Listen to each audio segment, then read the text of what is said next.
We're talking to Courtney Thorne Smith, who recently came into the news because of her 1997 appearance on Conan alongside the late, great Norm Macdonald. People resurfaced that clip and the way that everything went off the rails, and it went viral. Again, yes. Yes, it's always been it's just a classic Norm Macdonald clip. He's so funny. It is, and it builds really perfectly. It's like a comedy masterclass. But so how did that feel? I mean, you said you just watched it again this morning. How did it feel watching it?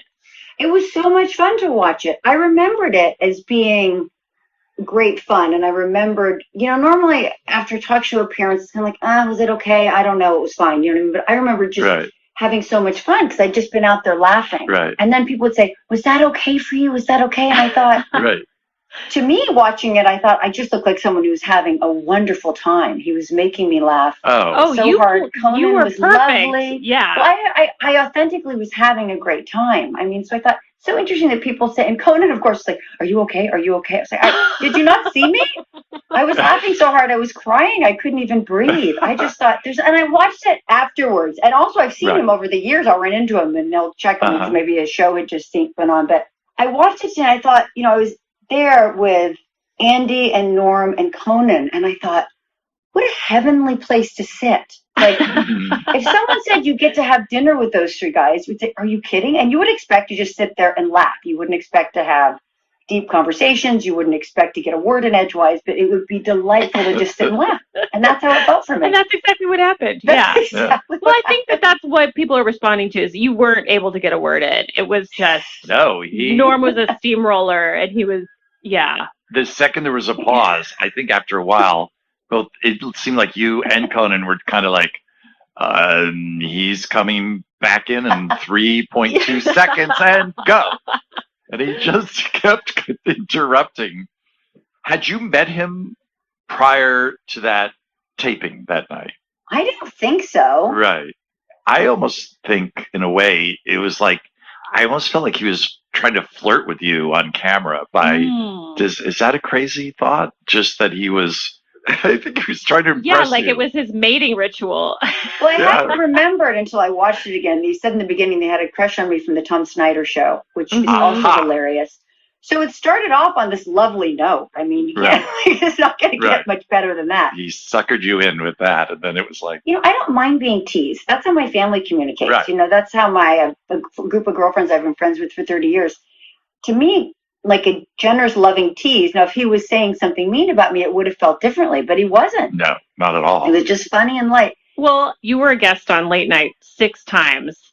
So this was somewhere in the middle there, which made me happy, too, because I was like, okay, at least you had some other normal appearances on the show as well. Where you got to talk. Where you were allowed to talk. Yes. To be interviewed. It wouldn't have bothered me, though, because... like I said, talk shows. It's this very strange thing where you have to talk to a pre-interviewer and you have these set stories and the host sets you up. And Conan's so good at this because even though it's set up, you still feel like you're having a conversation. When Norm started going, it just felt like a relief to me. It was like, oh, great. Especially when we were talking about chairman of the board because, that was not, say, a project of great pride for me. And I had to promote it. And I think I was there to promote it. But Conan started with Melrose Place because he probably thought that was more interesting and then went into chairman of the board. And I was so happy when Norm took it and ran with it because I didn't know what to say. Like, it's one of those things, it read as funny. I had high hopes for it. I did it. Right. The experience wasn't great. And I thought, this is not going to be what I'd hoped. Like, you thought, you never know, this could be amazing. I'm sure that happens a lot. Where it's just, there's so many levels at which things can go wrong. And, even in editing. Yes. And look, granted, you're doing Carrot Top's first movie. You might say, you might have had an idea. But, you also don't know. Like, Courtney Cox did The Pet Detective. And, that was with a relatively unknown Jim Carrey. And that turned out amazingly. So I thought, you never know. But I should have thought, that probably doesn't happen twice in a row. In the same year. Probably something... you finished filming like a year earlier, so you probably were like, "Oh my God, I did that movie. I've got to talk about it now. I forgot I did it." Yes, I think I kind of hoped it would kind of fade away. And then they said, you have this in your contract. You have to go promote it. So I went on Conan, who's a very safe place for me. And like I said, he's my Right. He was my favorite host. I felt the most comfortable there. And it was 1 a.m, so there was no pressure.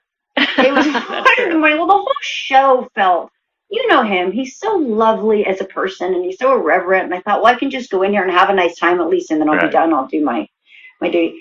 And then Norm started, and it was just a gift. It was just great. You do it. You do it. Rock on. And I got to just sit there and laugh. I was beside myself. I was so happy. That's great. And he did really get word out on the movie. I know. I was going to say, it was probably the best promotion that the movie got. Well, it wasn't really. It wasn't great promotion, but the movie wasn't going to sink or swim based on promotion or not. It was just, it was going to sink is the truth of what was going to happen. And, but I got to have a really fun talk show appearance. And it happened once before. I did the Tonight Show, and I was talking about my sister's wedding, and I did a bit about my dad telling a joke as we were walking down the aisle, and Don Rickles was there. And Don Rickles started riffing on my dad being insane, and why was he at the wedding? Wow. Shouldn't he have been in a home? And he just went off on my dad. And people said, was your dad upset? I was like, was my dad upset? It was a highlight of his life. He never stopped talking about it. Don Rickles teased him.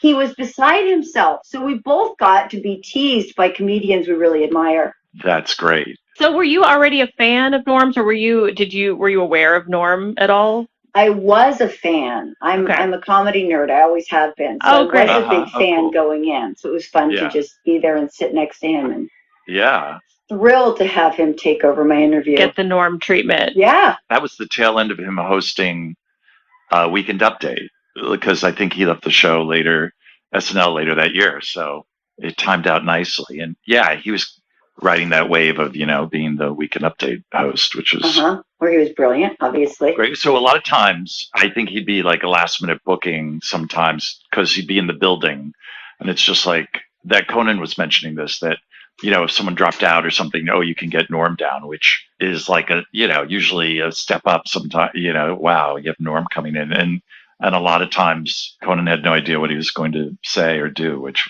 made it all exciting. He could trust him, right? He knew it was going to be funny. He knew it was going to be interesting. Well, also, don't you think, I feel like he works on a different time frame than the rest of us. Yes. Right? Like, that's one of the great things. His timing is so funny. And when you said, in the interview with me and Conan and him, he was like, there'd be a pause, and then there'd be like, he would come in at just the end of the pause. Like, his timing was so extraordinary that you never knew when you were talking to him when the break was going to be, when the punchline was going to be, and you don't care. You just kind of go. And he did, I saw him on Comedians in Cars Getting Coffee. Yeah. Right. I felt the same way. I thought, he's just having a lovely time. He's just in the moment, in his own world, his own time, having a wonderful time. He doesn't seem nervous. He doesn't seem like he has to perform. Right. Yeah.